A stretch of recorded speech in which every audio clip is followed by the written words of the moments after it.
भोले बाबा जोगिया हो मोर राम।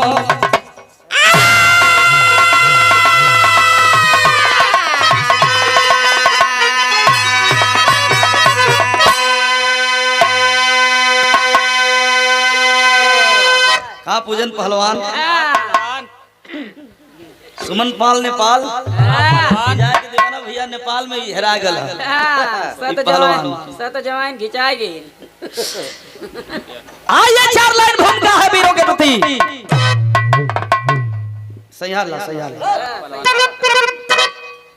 वीरों के लिए कहना है, वतन पे मरने वालों का हौसला नम नहीं होता। वतन पे मरने वालों का हौसला नम नहीं होता। बहादुर वही होता है जिसको कभी मरने का गम नहीं होता, मरने का गम नहीं होता। आइए वीरों की चर्चा हो जाए। 4 लाइन भूमिका के अंदर बात लिखी गई। कैसे बाबू?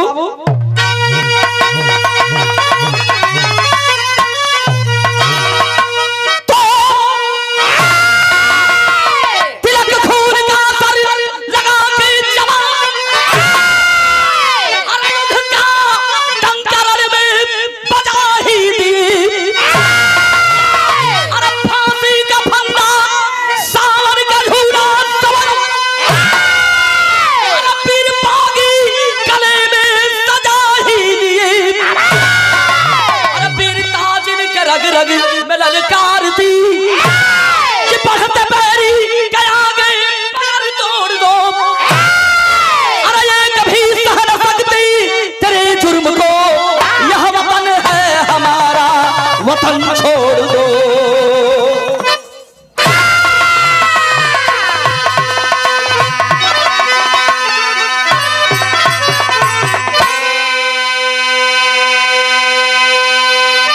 देश गुलाम रहा, गुलामी की जंजीरों में मेरी भारत माता करा रही थी। जगह जगह से क्रांतिकारियों की टोली से आवाज बुलंद हो रही थी। बंगाल की धरती से नेताजी सुभाष चंद्र बोस की गन हुक्कार भर रही थी। ऐ मेरे देश के सपूतों, तुम मुझे खून दो, मैं तुझे आजादी दिलाऊंगा। करो या मरो का नारा रहा बाबूजी। और देश में अंग्रेजों का पहरा था, लेकिन मेरा देश दोहरी गुलामी से जूझ रहा था। कव्वाली का टुकड़ा है मालिक। कौन कव्वाली बा?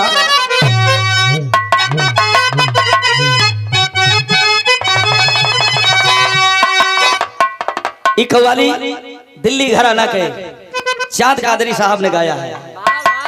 क्या खूब गाया है। कैसे बाबू?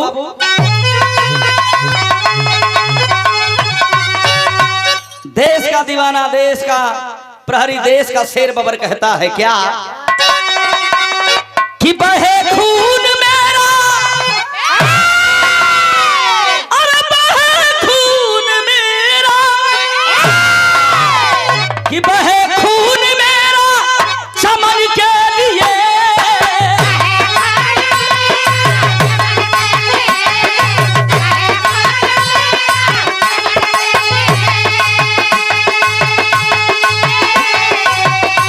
अरे बहे खून मेरा चमन के लिए, मेरी जान जाए वतन के लिए, मेरी जान जाए वतन के लिए।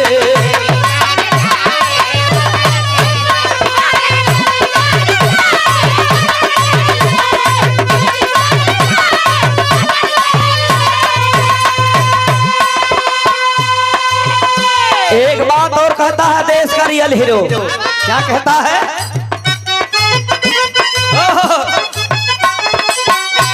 जो सरहद पे मुझको, जो सरहद पे मुझको शहादत मिले, शहादत मिले,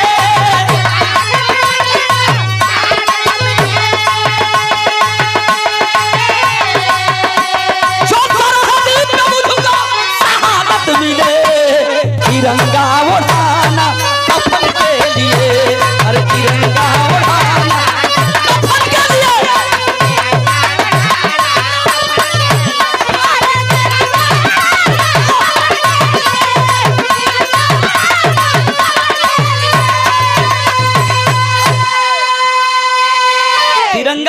ना कफन के लिए। अब यही जो से हमारे विरहा का कहानी शुरुआत हो गई बाबूजी। इतना लोग बैठल हुआ भैया दादा चाचा, बड़ी परिस्थितियां कठिन थी। करो या मरो का नारा रहा उस समय। होता है क्या, जौहरी का लाइन लगल, दोनों लगे। स्वर्गीय बुल्लू गुरुजी अपने जमाने के आलम में बड़ा मचल के गाँव है, और स्वर्गीय रामदेव गुरुजी बड़ा मचल के गाँव है। कैसे स्वर्गीय बुल्लू गुरुजी गाँव है?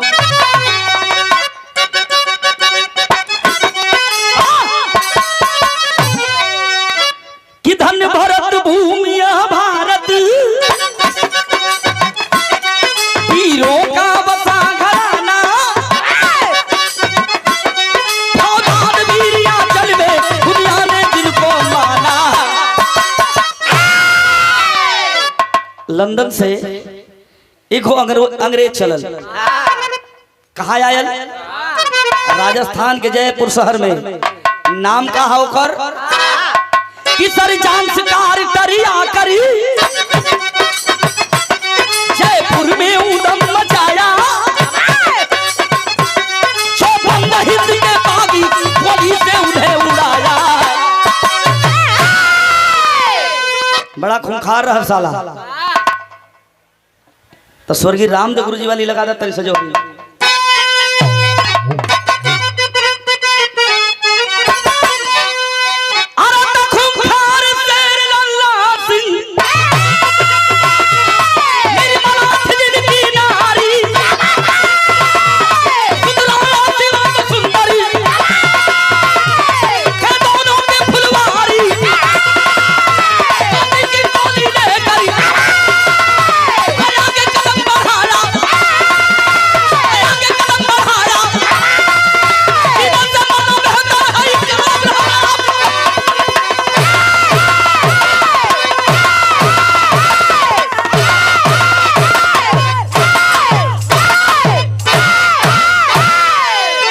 सही है पहलवान। ए भैया तनी बात समझ ली। देश गुलाम रहल, करो या मरो का नारा रहा। दुश्मन कैसे देश के छोड़ी हन।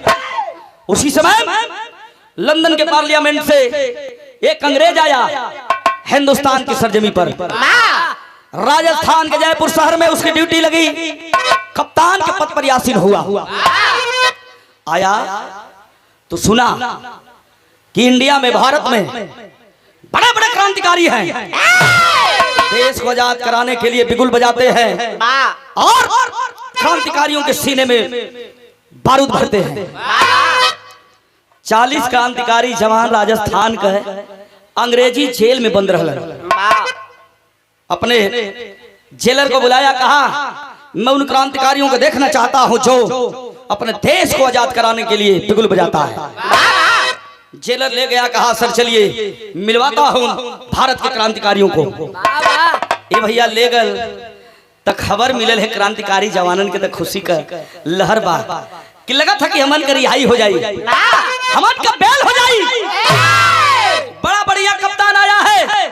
ए भैया कोई जेल के फील्ड में निकाला है 40 क्रांतिकारियों को और पर्चा लिया। पर्चा लेकर के मेरे बाबूजी वो अधर्मी नीच कमीना निर्दयी सरजान स्काटर नाम का अंग्रेज पिस्टल उठाया और एक एक करके हमारे 40 जवानों को मार दिया। अब यहाँ का बात यहाँ छोड़ा बाबू, ई बतिया जंगल के आग की तरफ पूरे देश में ही बात फैल गई। राजस्थान में गलती रहल देश के क्रांतिकारियों का, हमारे 40 भैया लोगन के बेकसूर निर्दयी पापी मार दिया। वही जगह का रहे वाला एक गरीब किसान का बेटा, गरीब था लेकिन पहलवानी करता था, अपने देश को आजाद कराने के लिए बिगुल भी बजाया करता था। खेते कल पानी बराबर एक 20 साल का लड़का दौड़ल आयल, रोवा था, दौड़ल आयल कल से लल्ला पहलवान, हे पहलवान भैया एगो बात जनत हुआ कलन की का बात है रे भैया, काहे हापत हुए, काहे रोत हुए, का बात है? कल भैया हो निर्दयी पापी कप्तान और जलवा में जब 40 गो हमारे क्रांतिकारी बन रहलन, हमारे क्रांतिकारी भैया लोगन के वो है अंग्रेज गोली मरवा दिया। अरे बाप रे बाप, चनाल की धरती फट जाई। रोने लगा जवान, कहा कि अब खून का बदला खून से लिया जाएगा। वो लड़का से कहलन पहलवान लल्ला सिंह चौधरी, जाओ और हर गांव से क्रांतिकारी जवानों को निकालो, बुलाओ, अब क्रांति होगी। ए भैया, जवान घरे नाही गईलन, खेते से गईलन तो पूरे गांव में, पूरे जिला में घूम के 20-25 जवानों के जुटौलन करन, भैया खून का बदला खून से हम लेंगे दुश्मन से। दूसरे दिन 12 बजे रात का मिट्टी का तेल लहलन और 25 जवानों के लेके हथियार लेकर के जवान अंग्रेजी जेल के घेर लहलस। जब अंग्रेजी जेल के घेरलस तो कैलस का यहाँ गीत लगल है। कौन गीत बा मास्टर?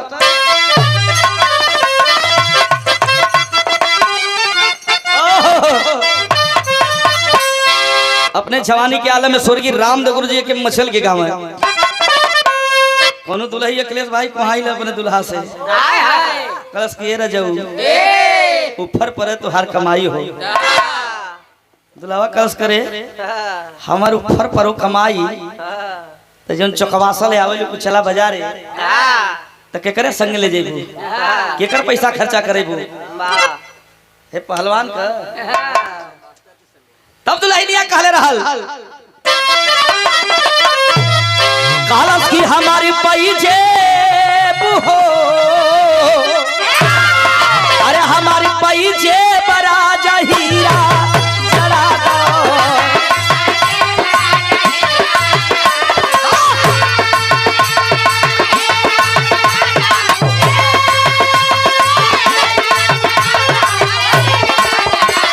हमारी पैजेब राजा हीरा जरा दो।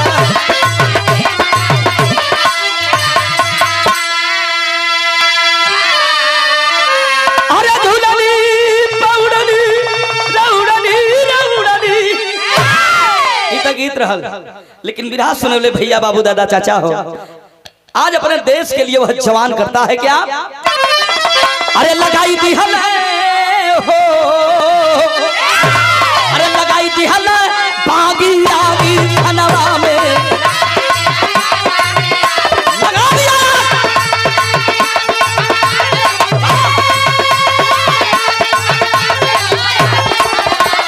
लगाई दी हल बागी आगी धनवा में।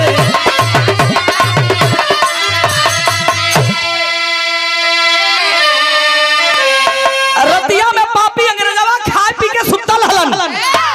अपने जवानों के साथ में वो पहलवान चौधरी गेट को तोड़ देता है। तोड़ करके गेट जेल के अंदर घुस गया और घुस गया तो तेल छिड़क के लगल है, पहले फूंका है। और जब जेलवा में आग लगल है, जब धू धू करके जलल है, इंकलाब जिंदाबाद करके वह जवान करता है क्या कि संतया मरे जवान के अरे दिहला मुआई पतवा लगावे गोरा पगलाई हो।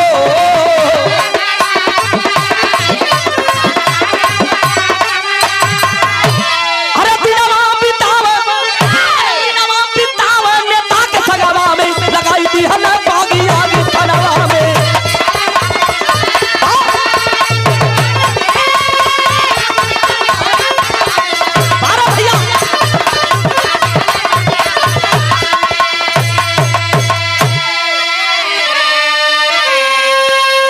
जवान 7 अंग्रेजन के मरलस, अंग्रेजी हुकूमत में आग लगा करके घर नहीं गया। गया तो गया कहाँ? जरा नोटिस करिएगा मेरी बातों को। गया है आजाद हिंद फौज के नेता सुभाष चंद्र बोस के शरण में गिर गया। कलश नेताजी 7 अंग्रेजन के मार के आल हिला, अंग्रेज का जेल फूक के आल हिला। अरे बाप रे बाप, नेताजी सुभाष चंद्र बोस खड़ा हो गइलन, अपने पट्ठा पहलवान के गले लगौलन, पीठ थपथपौलन, कलम बारे पहलवान अब हमके विश्वास हो गल कि हमार भारत माई आजाद हो जाइए, क्रांतिकारी बन जाओ। तनी हर का बात हर छोड़ा, जहां वफादार पैदा होता है मित्रों वहां गद्दार भी पैदा होता है। और ब्रिटिश सरकार का कप्तान सरजान स्काटर इनाम रखवा दिया कि हिंदुस्तान में वफादार भी है तो गद्दार भी है।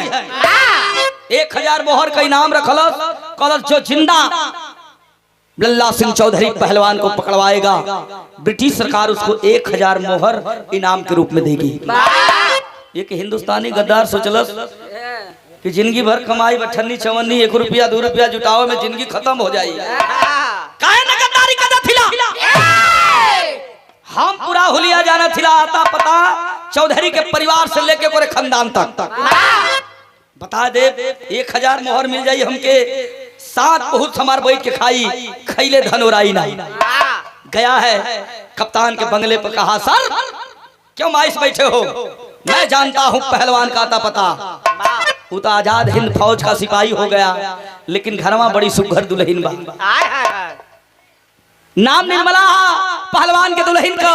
2 लड़का हो, एगो 8 साल का है जौने लड़का का नाम राणा है, एगो 5 साल का है जौने बेटवा का नाम शिवा। जा ए सरकार जा गिरफ्तार के ले बात की उनके पागल हो के तोरे सर में गिर जाई। कहे से कि ऐसा है औलाद का गम फौलाद के पानी पानी कर देला, तोरे शरण में गिर जाई, फांसी दे दिया या गोली मार दिया सारे के।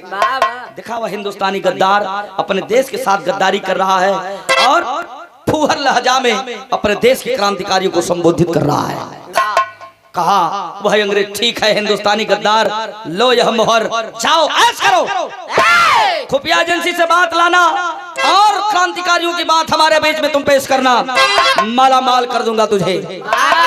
एहर का बात एहर छोड़े बाबू, बात सवेर भाई अंग्रेज घोड़ा पर बैठा 10 को सिपाही लेके लल्ला सिंह चौधरी के दरवाजे पर दस्तक दिया।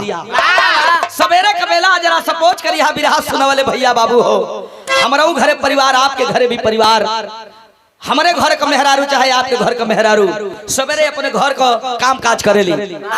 निर्मला दुल्हन पहलवान को दुल्हन झाड़ू लेके अपन दुअरवा झाड़त रहली, तब तक घोड़ा पर सवार वह नीच कमीना पहुंचा है, आवाज दिया कि क्या लल्ला सिंह चौधरी पहलवान का यही घर है। हिंदुस्तान के शिष्टाचारी नारी हाथ जोड़ के कहला साहब हाँ सरकार यह घर बा, हम उनकर अर्धांगनी बानी, 1 हफ्ता हो गल खेतवा गए हमार सैया लौट के नाही अइलन, घोड़े पर से उतरा है पापी, कहा झूठ बोल रही है, इसका पति है, पति को छुपाने के लिए झूठ बोल रही है।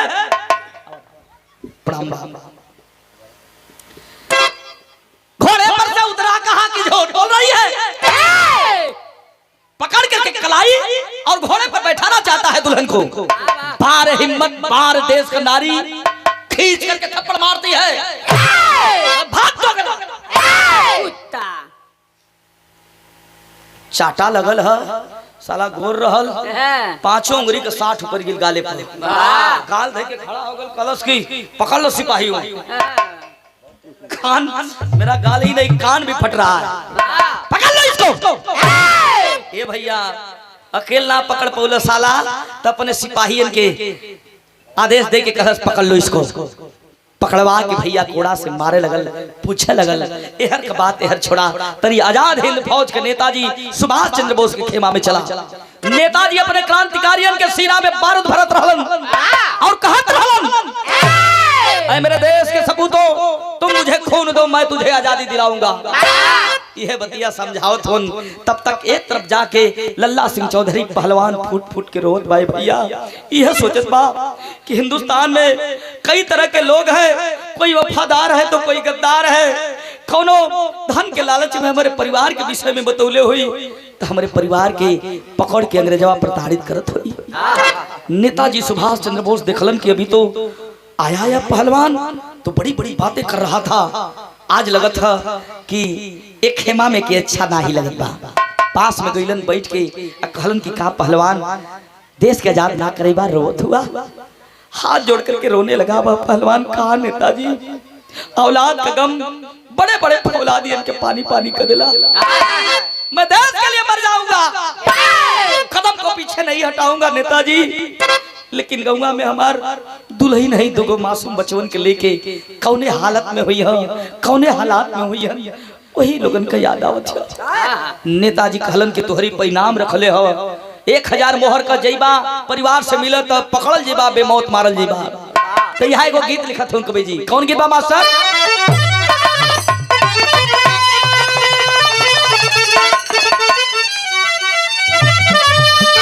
कुल गीत कबो न पुरान भइल न कबो होई, कुल नया नया कुल मारे आवत है गीत। एक दिन हमके एक जने कहला कि भैया तनी साहब बांगुर बेलनवा गा देता दीवाना भैया। हम कहली कुल पर गीत हो गई, उठलाली पर, चोली पर, ढूढ़ी पर, लहंगा पर, लिपस्टिक पर, अब यह बाकी रहल है हो गए।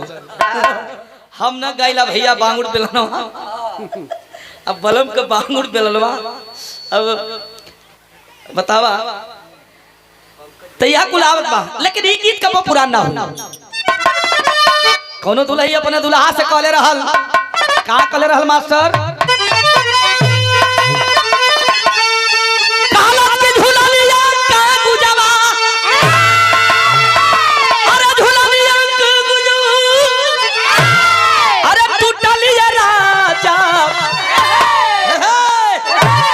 जवनिया में गड़िया छूटल राजा,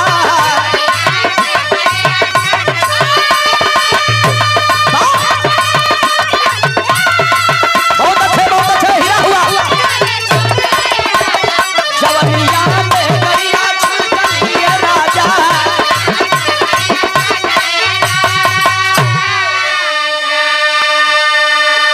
और हम जाला जी की का जवाब दे रही? कहली है भौजी भैया तो पुजारी हो गई लो, लेकिन हाय देवरवा हइले नु बा, काहे चिंता करत तारू? कहले रहली का भैया, हम कहले रहली का कि अरे भैया तो भइले, अरे भैया तो भइले, अरे पुजारी रे भौजी,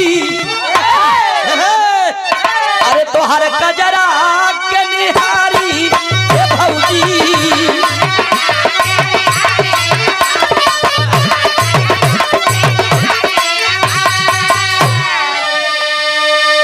ई त गीत रहल, लेकिन भाव कितना सुंदर लिखल कवि जी। नेताजी के सामने रो करके वह देश का क्रांतिकारी पहलवान हाथ जोड़ के रोए के कहत बा, का कहला?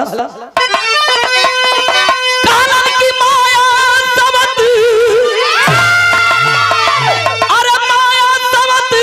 अरे भरमावा या भैया, वही सुगनवन के याद आवे ये भैया।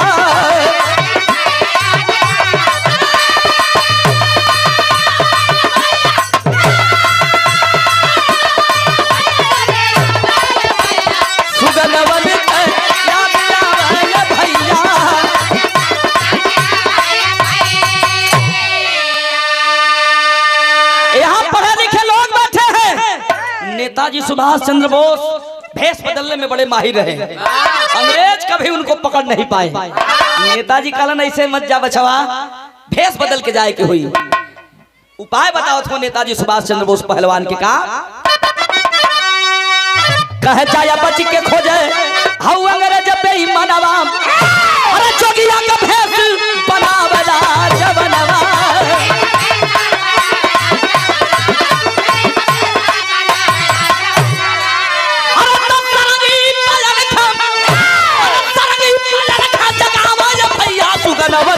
याद आवे ये भैया,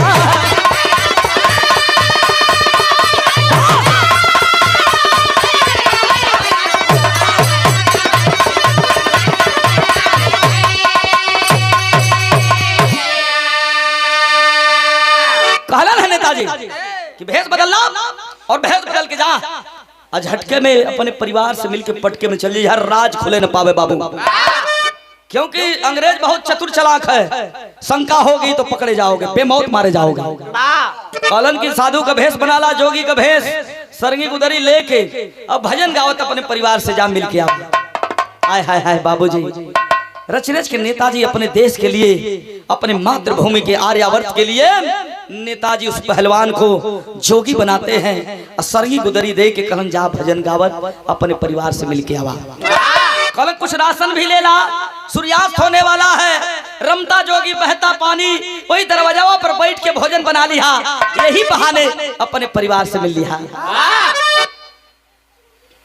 आखिरकार भजन गाता हुआ वह क्रांतिकारी अपने देश के लिए चला है।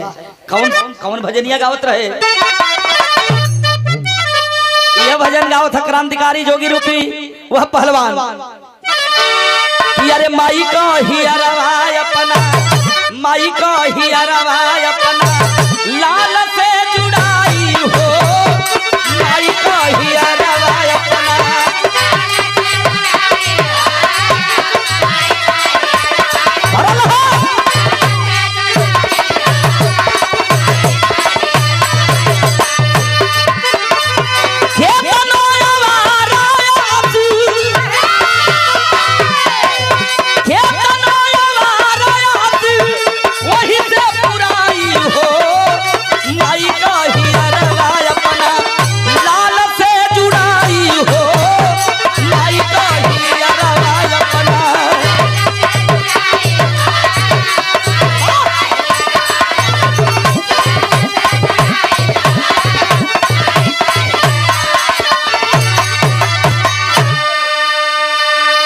जोगी रूप में वह पहलवान क्रांतिकारी भजनिया गावत अपने दरवाजे पर जब पहुंचल है तो देखलस का कलेजा काम गया।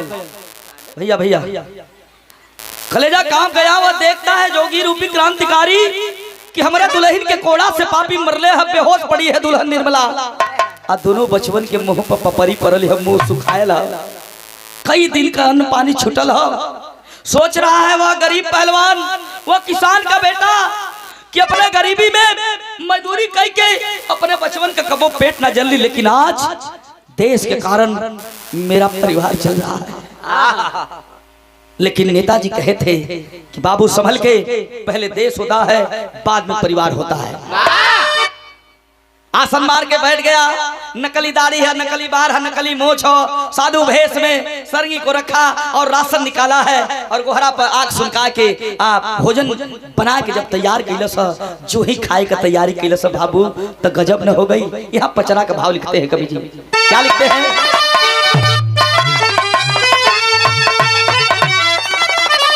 गीत छोड़ा भाव कितना सुंदर है। भोजनवा तैयार भल जो ही जोगिया खाए जात बा तो भयल का।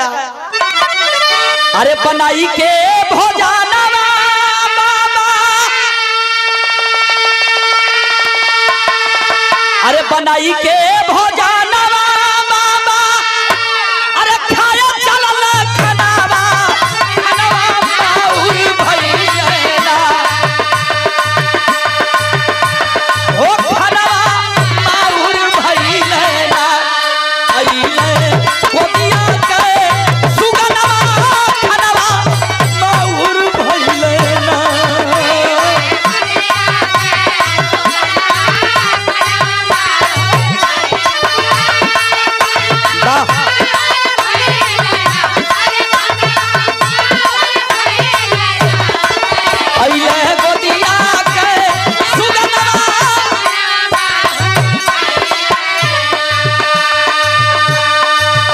बचवा डरायल हो अंग्रेजन से, लेकिन 4 गो अंग्रेज हो, 2 गो हर बैठल हो, 2 गो हर बैठल हो, झुलमुलात हो, सो नींद आवत है। देख लेना बचवा, भोजन का सुगंध आई, 7-8 दिन का खैले हो। सो साधु बाबा के पास में गईलन, हाथ जोड़ के रो लगलन कि ए बाबा हमनी का का गलती बा, पापा हमार बाबूजी पता न कहां चल गिलन। आई अंग्रेजवा हमारे माई के गिरफ्तार करके रोज कोड़ा से मारला, रोज पता पूछेला, हमन खाना मांगल जला तो गंदा पानी तो सुखाए रोटी देता। तिल मिला गया वह जोगी रूपी क्रांतिकारी। बच्चे तो नहीं पहचान रहे थे, लेकिन अपने कलेजे के टुकड़े को वह पहचान रहा था। हे भगवान, कौना मोड़ पर खड़ा कैले बड़ा कलश ला बेटा, मैं रमता जोगी बहता पानी, खाना तैयार बा खाला। ये बचवा केहू के बचवा होगा, छुपा रहा है, कैसे खिला रहा है? दोनों हाथ करावे अपने,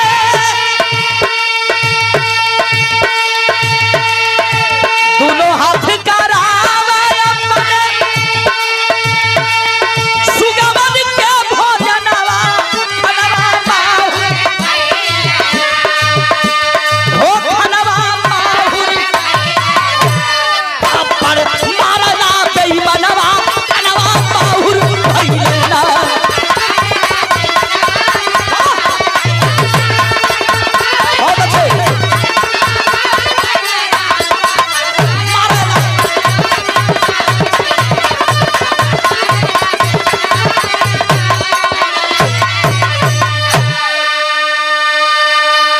अंग्रेज कप्तान घोड़ा पर सवार हो के निगरानी करे चलल कि चलो घोड़ा से मारा हो पहलवान की दुल्हन को, फिर चलो पूछता हो, बता देगी तो अच्छा होगा। जब आया है घोड़ा पर सवार होकर देखत बा कि कोई साधु कलश के, वो साधु तो सारे के साधु बोला ना था, वो साधु बोला था। अरे वो साधु ये क्या कर रहा है बिना मेरा इजाजत का? क्रांतिकारी पहलवान खड़ा हुआ, हाथ जोड़ के कहा, सरकार मासूम बचवा हम केहू के लाल, अरे हम साधु फकीर आदमी, हमारा दिल कोमल होता है, भोजन करा दिए तो गलती हुआ, काहे के थप्पड़ मरला है। राणा शिवा बचवा दौड़ के गईलन, बेहोश पड़ल, निर्मला के जगावत हुन, माई रे एगो बाबा आइलन, हमनी के भोजन करावत रहन, पापी हमन के भोजन न खाए देलस। उठ माई। वार्तालाप होने लगी अंग्रेज में और साधु रूपी क्रांतिकारी में। बताओ तुम कौन हो, तुम्हारा क्या मनसूबा है, क्यों आए इस दरवाजे पर? कहा सर मैं रमता जोगी बहता पानी, जहाँ साँझ है बिहान साहब, कलश की कुछ दाल में काला है। आय हाय बात होती हो दोनों में, जब बात होती हो तो निर्मला के कान में आवाज गई तो ओ हो लगत बा कि हमारे सैया की आवाज बा। हौसला मिला, शक्ति मिलती है, उठ करके बैठ जाती है तो सामने देखती है कि साधु भेष में हमारे सैया जी आयल बड़े। आवाज लगाती है, अरे वो पापी नीच कमीना, ये हमारा भगवान ना तोरो भगवान आयल बड़े। अंग्रेजवा के ठकपुरी मार दस होए, what is your matter? Please keep silence on the भुइयां तो गिजबिज। बारे अंग्रेज अंग्रेजी की भर बुठा धारा। प्रसिद्ध आप हमरे तना कहा हुआ था, कहा व्हाट इज योर मैटर, तुम्हारा मामला क्या है? अभी तो करा रही थी, अब क्यों हंस रही है? अरे साले कमीना, ये हमारा भगवान ना तोरो भगवान आइल बाड़न। ये भैया कटारी निकाला, तमतमा गया, कहा कि रसरी जल गई, ऐसा नहीं गया। सुनाओ कि भारत में भगवान मिलते हैं, मैं तेरे भगवान को देखना चाहता हूँ, दिखा। कलश की है पापी कमीना, निर्मला कलश की मैं उस देश की बाला हूँ, मैं उस देश की बाला हूँ जिस देश में गंगा बहती है। ए पापी सुन, गंगा माई पनिये ना बहेली, अमृत का धार बहेली। गुस्सा में लाल वह पापी अंग्रेज कहा अपने सिपाहियों से कि इस जोगी को, इस साधु को बांध दो पेड़ में। बांधवा दिया बाबूजी, और फेटा से कटार निकाला और निर्मला दुल्हन के इसी गले पर लगा दिया। कहा कि बता, नहीं तो न जीने दूंगा न मरने दूंगा। हथवा पकड़ के ओकर कलैया पकड़ के झटकार दे, तमतमा गल, कटरिया निकलले बा, अतन को देरी नाही कैले सु निर्दयी निर्मला दुल्हन के सीने में खंजर को भोंक दिया। आय हाय बोलना चाहती है अपने सैया के, कुछ कहल चाहते हो, तब तक नजरों से इशारा कर दिया वह क्रांतिकारी। कहा कि नहीं रे पगली, नहीं पोल मत खोलना। क्या कहा टेरी के भाव में बाबू?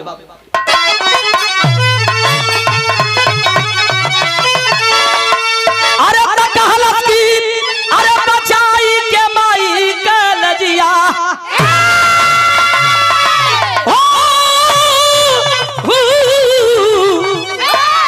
ए निर्मला बचाई के माई का लजिया, अरे पानी के गईले पानी ना फिर से आई, बचाई के माई का लजिया।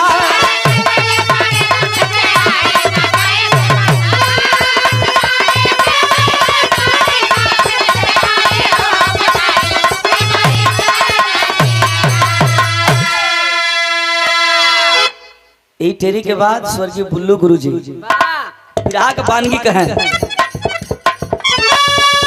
पुरनिया दादा लोग बैठल वाला स्वर्गीय बुल्लू गुरुजी, विराह सम्राट स्वर्गीय बुल्लू गुरुजी, हम तो देखले ना रहे उनके। विराह बहुत बाद में शुरू कैली, हालांकि बचपन से गावत रहली, लेकिन हमारे चाचा जी हमारे पापा जी कहा कि सरवा टिनी गाई, पढ़ लिख के नौकरी ना करी, सरवा टिनी गाई। हाँ, लेकिन आप लोगों का सहारा मिला। स्वर्गीय बुल्लू गुरुजी गांव में बड़ा मचल के कैसे कहे,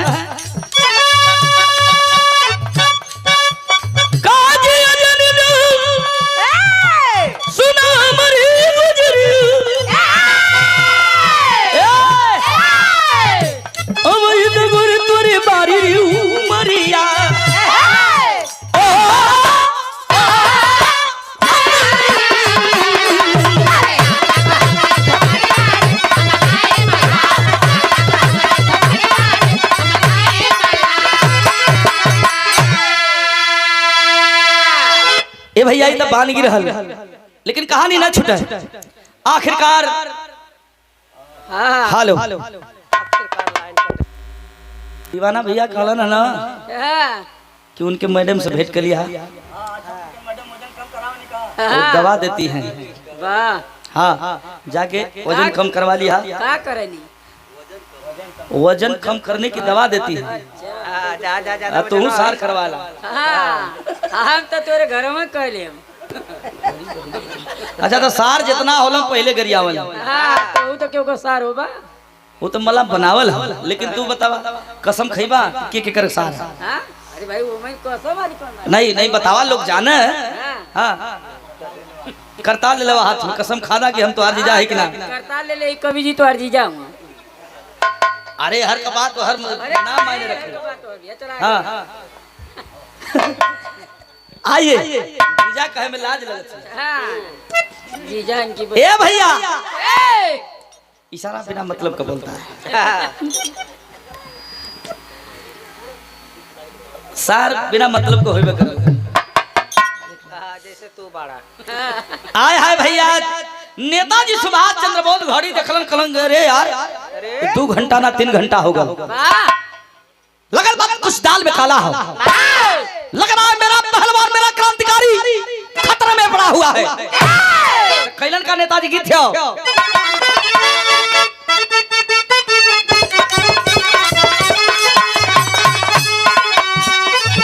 अरे देखा तबले, अरे देखा तबले यही लोग क्रांतिकारी आंसू बास वाला करिया हो नेताजी।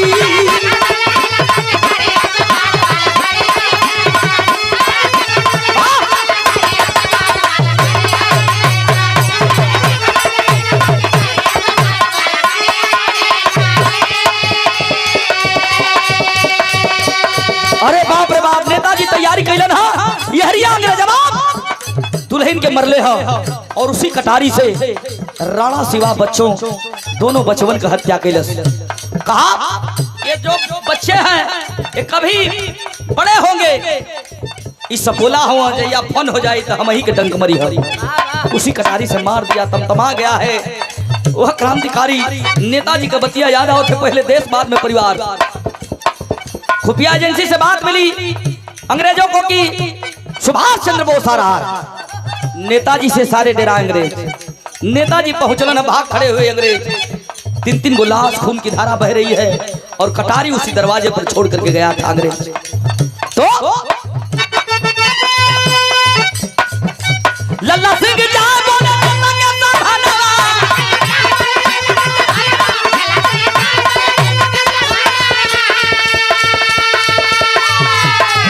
अरे सब कुछ उतार गई देश के कारनामा हो।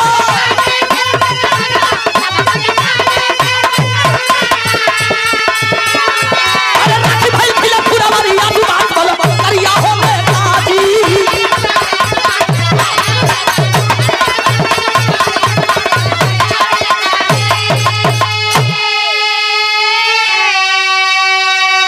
बानहल क्रांतिकारी के छोड़ा के नेताजी जंगल की ओर भगलन है। जब जंगल में गईलन नेताजी के पकड़ के फक के रोवे लगल। कलन नेताजी अपने सामने अपने परिवार का हत्या देखने बनी, कलेजे में रहम नहीं था उस पापी को। हमारे दुल्हन के तो मरब कल, लेकिन हमारे राणा सिवा बचवन के गर्दन काट देलस। रो रहा है जवान, नेताजी गुस्सा में लाल हो गईलन। रो रहा है पहलवान, देश के लिए बड़ी बड़ी कुर्बानियां हुई है, लाखों कुर्बानियां हुई है। परिवार मर गल, लड़का मर गल, दुल्हन मर गल तो रोत हुआ। तोहरे बस का आजादी ना है पहलवान, जाओ और आत्मसमर्पण कर लो, अधीन हो जाओ अंग्रेज के सामने। तुम्हारे बस की आजादी नहीं है। याद करो जलियांवाला बाग में जनरल डायर गोली चलवाया था। जानते हो पहलवान जलियांवाला कांड, जलियांवाले बाग के मेले में हजारों हजारों की भीड़ रही और जनरल डायर पापी ने धोखे से गोली चलवाया। उसमें सारे लोग मारे गए, खून की धारा बह चली थी, लेकिन एक मासूम बचा था जिसकी उम्र रही केवल 8 साल। उस बच्चे का नाम था उधम सिंह। खून का टीका लगाया और कहा जब तक अपने देश का बदला, अपने परिवार का बदला जनरल डायर से नहीं ले लूंगा, तब तक चैन की नींद नहीं सोऊंगा। गरीबी रही, लेकिन 20 साल की अवस्था में हुआ। जब 20 साल की उम्र भई तो जानते हो पहलवान भाड़ा नहीं जुट पाया, तो जल मार्ग से होकर लंदन में जा करके जनरल डायर को गोली मारा था। और तुम रो रहे हो, जाओ आत्मसमर्पण कर लो, तुम्हारे बस की आजादी नहीं है। अब सुतल शेर जागल है, आंख से झरझर झरझर आंसू बहत हो। असिया पोंछ देलस, अब पोंछ के नेताजी के चरण में चढ़ा देलस। कहलस नेताजी अब क्रांति हो गई, जब तक उस पापी को मार नहीं लूंगा चैन की नींद नहीं सोऊंगा। चलल हम पहलवान तो यहाँ चौलरिया के भाव लगल बाबू, कैसे?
माई से माटी उठौलस और तिलक लगौलस। कलश वही दिन तिलक छुटी जहिया पापी के गर्दन तोहरे चरण में डाल दे। कलम बा पहलवान, बारे क्रांतिकारी, आ मेरे गले से लग जा। नेताजी जब इतनी बात सुनलन है तो हर गांव से, हर जिला से क्रांतिकारियन टोली जुटावे लगल। जब टोली जुटावे लगलन, आज इधर खबर पहुंच गई अंग्रेजवा के, हाँ वह गदरवा लेके गयल, जो परिवार के विषय में बतौले रहल, गिरफ्तार करौले रहल। और सरजांस काटर अंग्रेज साला भिस्की का बोतल खोल के चुस्की लेत रहल।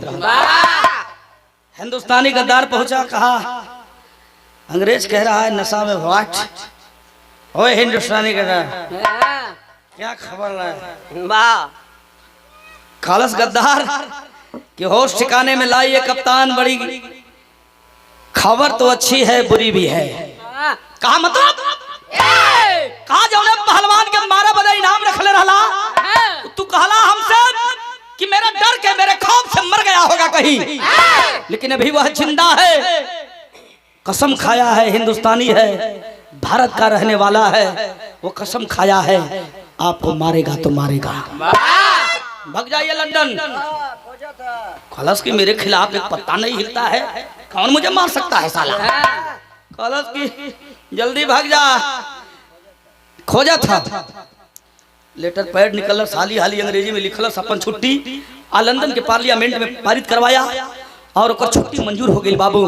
पहले का मतलब इंडिया छोड़ करके, राजस्थान जयपुर छोड़ करके छुट्टी लेकर के भाई अंग्रेज भाग गया डर से।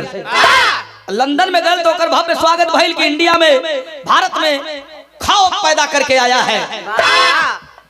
और इधर खेमा में लल्ला सिंह चौधरी के खबर मिलल कि हमार दुश्मन लंदन भाग गल। नेताजी कलन घबरा मत मर्दवा, अरे पहलवान यहाँ ना सारे के मारल जाए तो चल जी सारे के लंदन में मारल जाए। उदास काहे हुआ? आय हाय पापड़ के भाव लिखल कवि जी कैसे?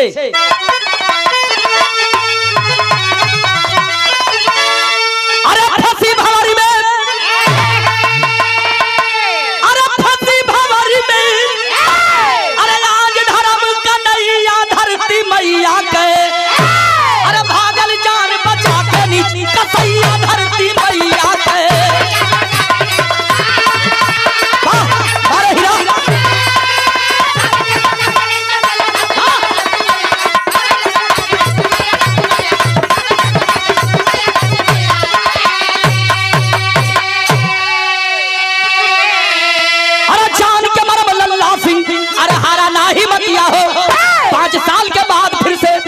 आइल बाउज पतिया छपल खबर, अरे छपल खबर, अरे स्वागत का रखल समैया धरती मैया, अरे करत गर्जना लल्ला सिंह, अरे ललवैया धरती।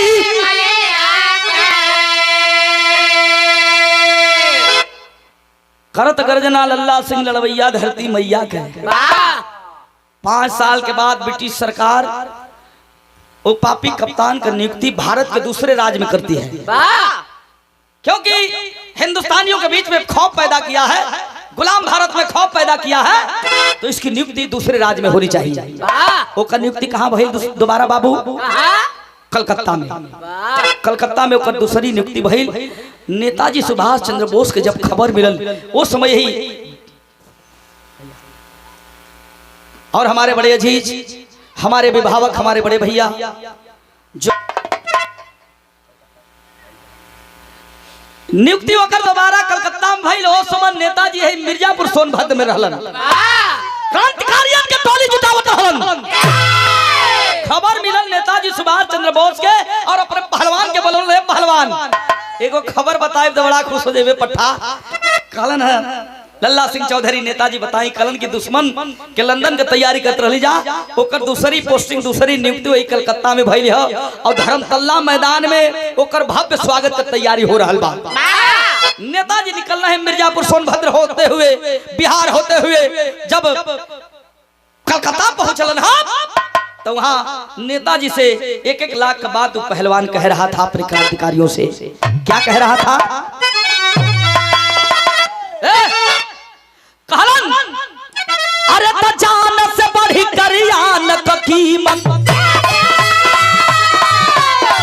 अरे कीमत समझ पाईना,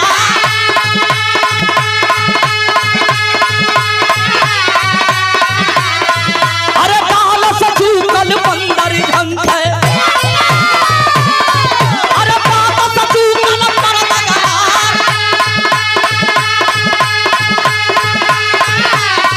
अरे जागल जोश जवानी तन के, अरे लल्ला मन में करे विचार, अरे जब तेरा चमकी, अरे राते बही खून के धार।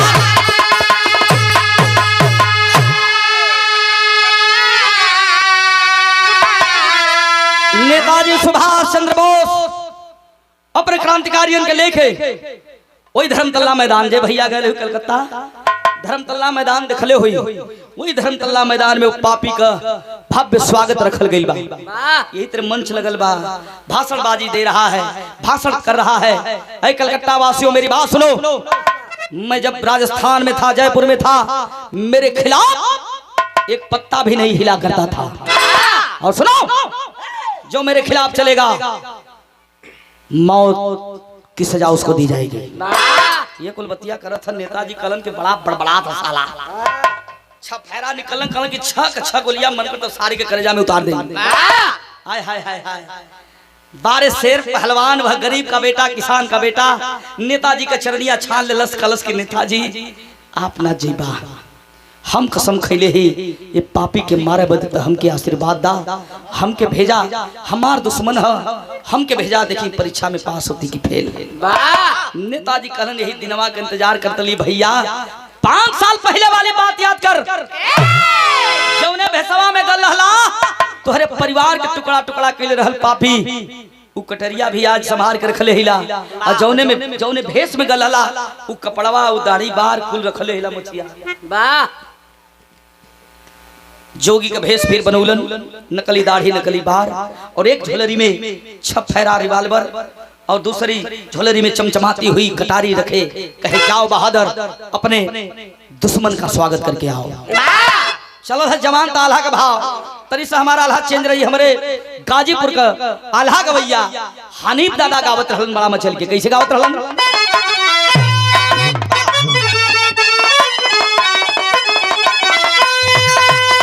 कैसे गावे? कि अरे लल्ला सिंह जाई बोले, अरे लल्ला सिंह जाई बोले, अरे नेता के समहनवा दादा जवन पापी कैलस मोर बुलसन हो पीरा।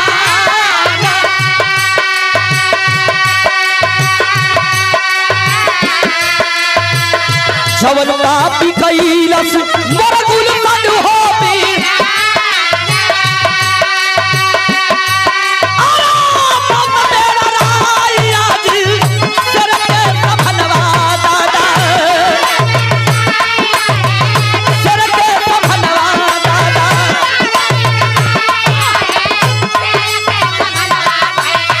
पल के रहत बैरी का अरे सहाई नहीं, पल के रहत बैरी का सहाई नहीं। हाथ में परगिया तन पे गेरुआ बसनवाए पंचो, गेरुआ बसनवाए पंचो।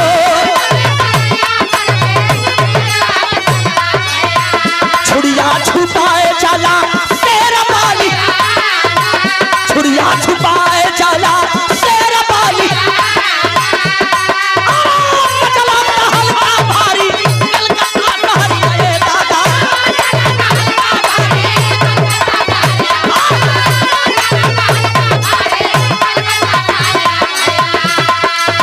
भिड़िया या मार जूते औरों पे ईमान।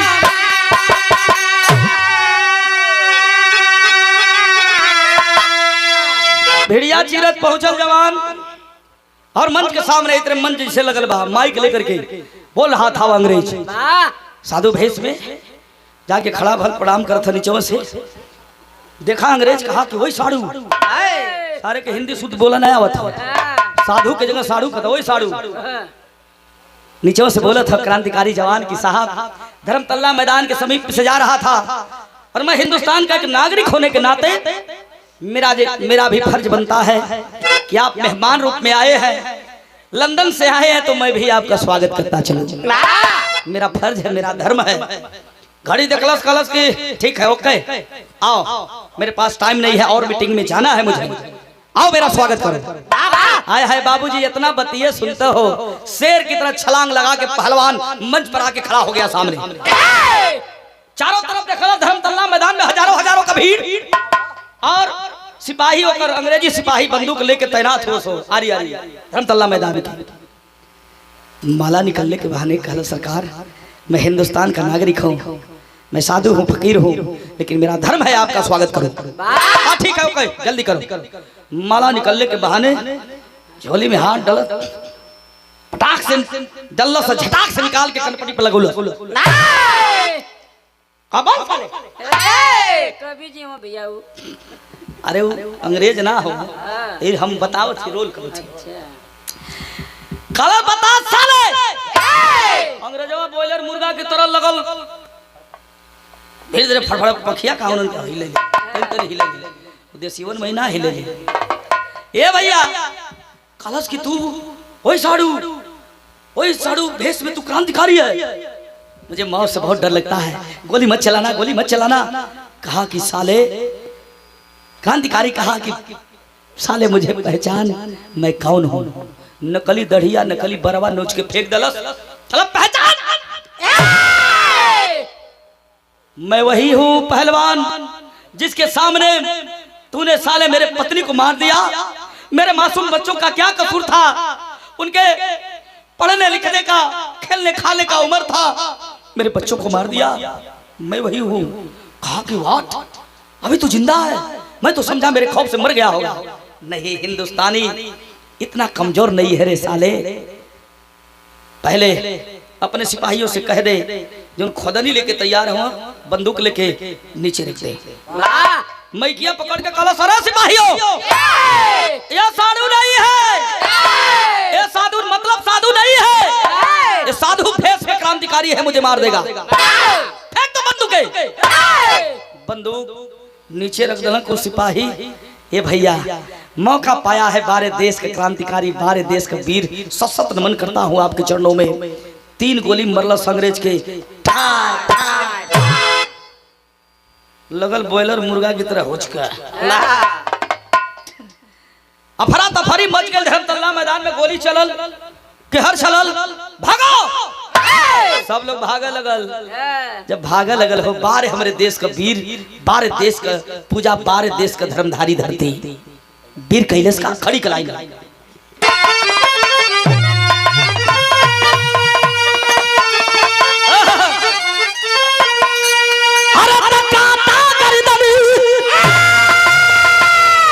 सर की झोलरिया से वह कटरिया निकलना था, लोग भागा था।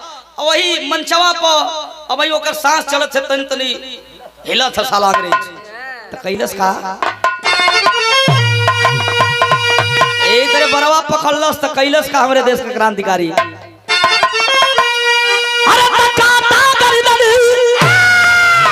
पापी का चला के छुड़िया, अरे भागल देश का जवानवा हो उठा के मुड़िया।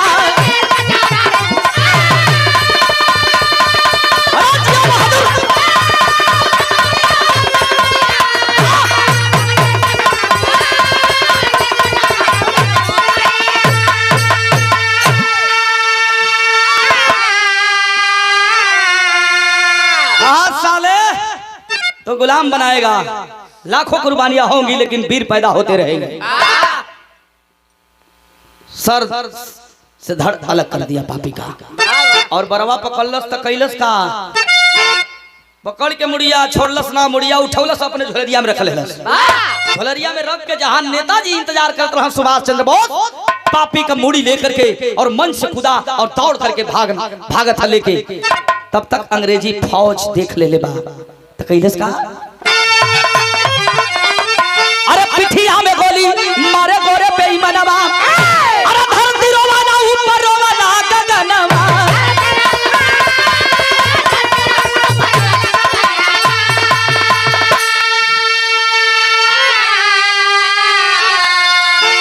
आखिरकार बाबूजी मुड़िया लेकर के पापी का अब भागल भागल जहां नेताजी खेमा लगुले रहल सुभाष चंद्र बोस जी क्रांतिकारियन के लेके वही जगह दौड़ के जाके पहुंचल है। नेताजी दौड़ के देखलन, कहलन के रे हमार बहादुर, हमार वीर, हमार फौजी, हमार भैया आ रहल बा। नेताजी गइलन दौड़ के अपने वीर बहादुर के गले लगोलन, पिठिया पर हथवा गयल है। तो खून का धब्बा, पिठिया से खून निकला था। पीछे मुड़ के देखलन तो देखलन कि अरे तो दुश्मन का गोली हमारे बहादुर पहलवान के लगल बा। कलश की है नेताजी, ये देश के खातिर, मातृभूमि के खातिर ई गोलियां लगल तो हमके जनाल ला, हमके खुशी रहल कि चली नेताजी के तोहफा देई। हम अपने परीक्षा में पास भइली के फेल, नेताजी के तनी सौंप देई। नेताजी झोलरिया में से जब वो पापी का बरवा पकड़ के मुड़िया निकलन तो कहलन, बारे पहलवान, बारे देश का वीर, अब हमके विश्वास हो गल कि हमार भारत माई आजाद हो गई। मुड़िया पटक दहलन धरती पर, लाश से फुटबॉल की तरफ मरल, फेंका गेल पापी का मुड़ी। नेताजी के बाहों में कहा वह वीर सपूत पहलवान कि नेताजी स्वर्ग में हमारे इंतजार, हमार दुल्हन, हमार दोनों बचवा करत हो। नेताजी कहलन कि ये शुभ बात मत बोला हो भैया, अशुभ बात मत बोला। तुहार ट्रीटमेंट, तुहार इलाज कलकत्ता के हॉस्पिटल में कराई, आजाद भारत माई के देखबा तू। कलस ना नेताजी, हमके इलाज कराओ बदे मत ले जा, कम टाइम हो। एक ठे हमके वचन दा, एक ठे वादा करा कि भारत माई के आप आजाद करई बाना। कहलन नेताजी हाँ भैया, हम भारत माई के आजाद कराई, तोहरे देख रेख में भारत माई आजाद हुई। इंकलाब जिंदाबाद करते करते नेताजी के बाहों में वह वीर सपूत हमेशा हमेशा के लिए सो गया। भाव लिख रहे कबीर जी का,